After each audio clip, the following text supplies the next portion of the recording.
So the university's slogan is, what starts here changes the world. Well, I've got to admit, I kind of like it. What starts here changes the world. Tonight, there are almost 8,000 students, or there are more than 8,000 students graduated from UT.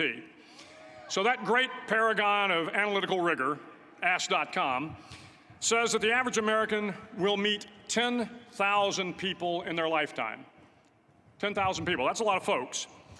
But if every one of you changed the lives of just 10 people, and each one of those people changed the lives of another 10 people, and another 10, then in 5 generations, 125 years, the class of 2014 will have changed the lives of 800 million people.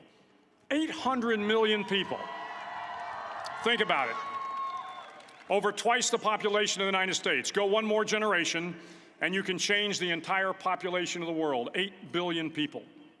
If you think it's hard to change the lives of 10 people, change their lives forever, you're wrong. I saw it happen every day in Iraq and Afghanistan. A young Army officer makes a decision to go left instead of right down a road in Baghdad, and the 10 soldiers with him are saved from a close-in ambush.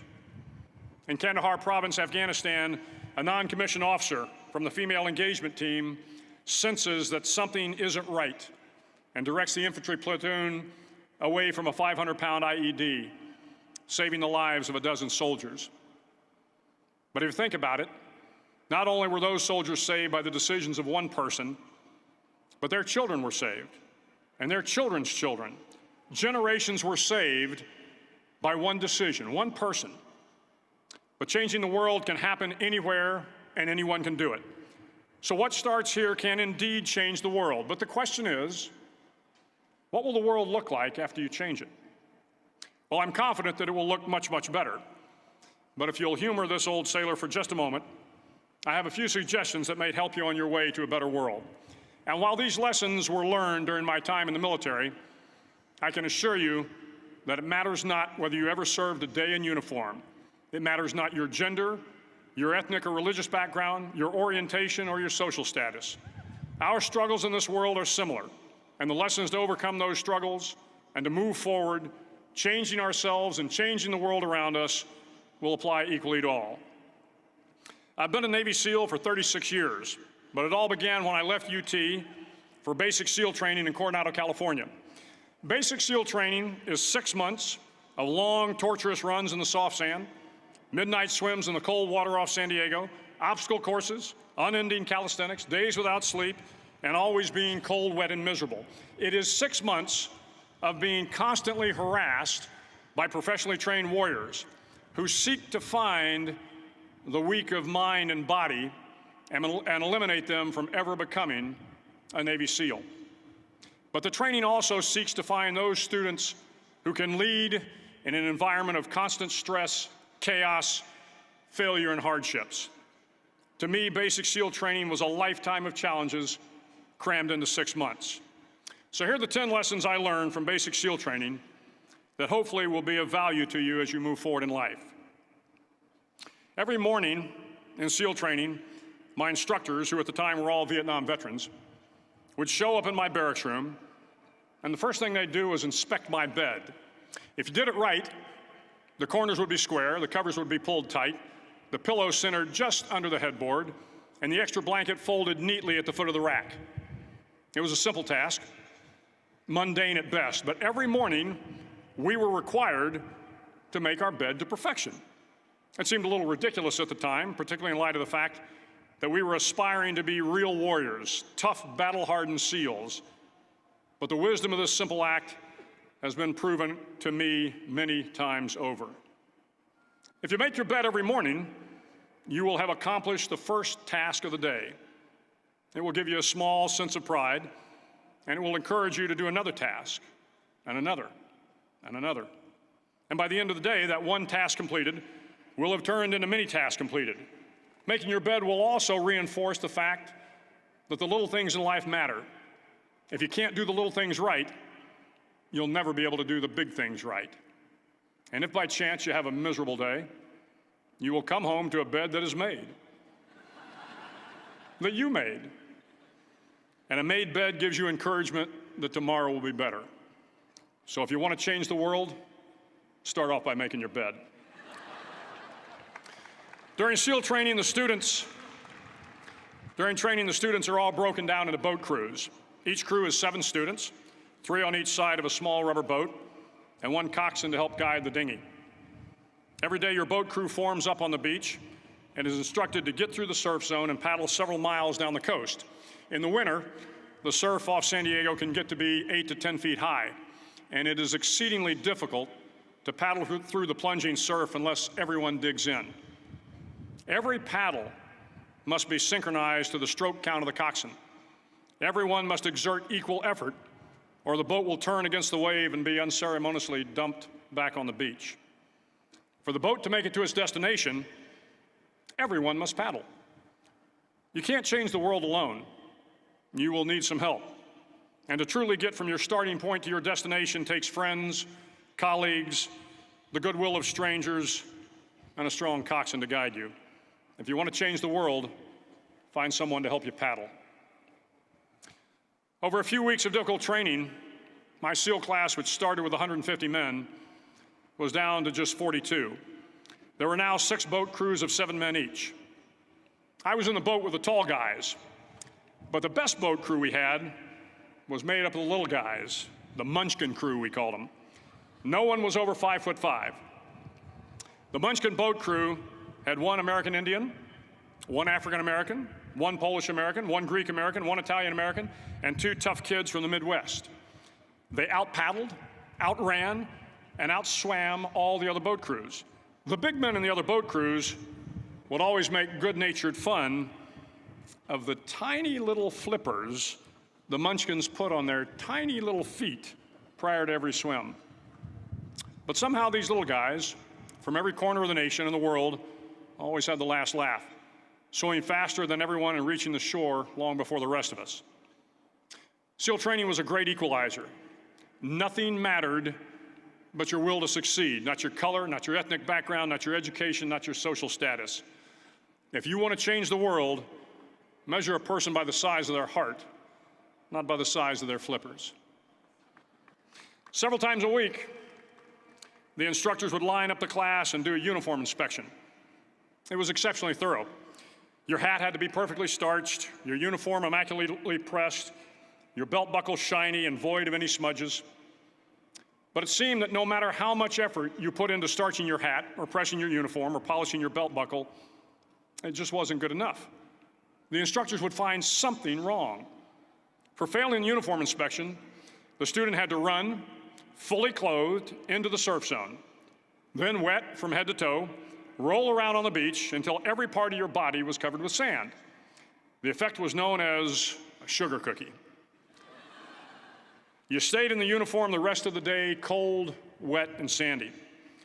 There were many a student who just couldn't accept the fact that all their efforts were in vain, that no matter how hard they tried to get the uniform right, it went unappreciated.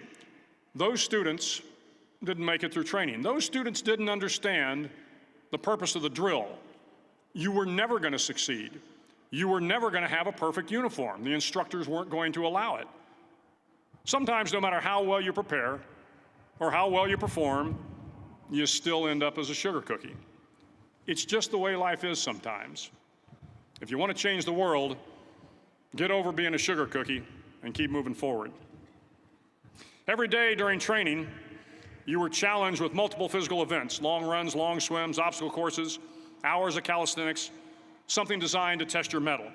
Every event had standards, times you had to meet. If you failed to meet those times, those standards, your name was posted on a list, and at the end of the day, those on the list were invited to a circus. A circus was 2 hours of additional calisthenics, designed to wear you down, to break your spirit, to force you to quit. No one wanted a circus. A circus meant that for that day, you didn't measure up. A circus meant more fatigue, and more fatigue meant that the following day would be more difficult, and more circuses were likely. But at some time during SEAL training, everyone made the circus list.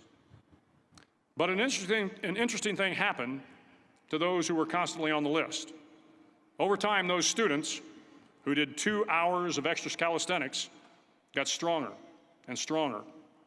The pain of the circuses built inner strength and physical resiliency. Life is filled with circuses. You will fail. You will likely fail often. It will be painful. It will be discouraging. At times, it will test you to your very core. But if you want to change the world, don't be afraid of the circuses. At least twice a week, the trainees were required to run the obstacle course. The obstacle course contained 25 obstacles, including a 10-foot wall, a 30-foot cargo net, a barbed wire crawl, to name a few. But the most challenging obstacle was the slide for life. It had a 3-level, 30-foot tower at one end and a 1-level tower at the other. In between was a 200-foot-long rope. You had to climb the 3-tiered tower, and once at the top, you grabbed the rope, swung underneath the rope, and pulled yourself hand over hand until you got to the other end. The record for the obstacle course had stood for years when my class began in 1977. The record seemed unbeatable until one day a student decided to go down the slide for life head first. Instead of swinging his body underneath the rope and inching his way down, he bravely mounted the top of the rope and thrust himself forward. It was a dangerous move, seemingly foolish and fraught with risk. Failure could mean injury and being dropped from the course. Without hesitation, the student slid down the rope perilously fast. Instead of several minutes, it only took him half that time. And by the end of the course, he had broken the record. If you want to change the world, sometimes you have to slide down the obstacles head first. During the land warfare phase of training, the students are flown out to San Clemente Island, which lies off the coast of San Diego. The waters off San Clemente are a breeding ground for the great white sharks. To pass SEAL training, there are a series of long swims that must be completed. One is the night swim. Before the swim, the instructors joyfully brief the students on all the species of sharks that inhabit the waters off San Clemente. They assure you, however, that no student has ever been eaten by a shark, at least not that they can remember.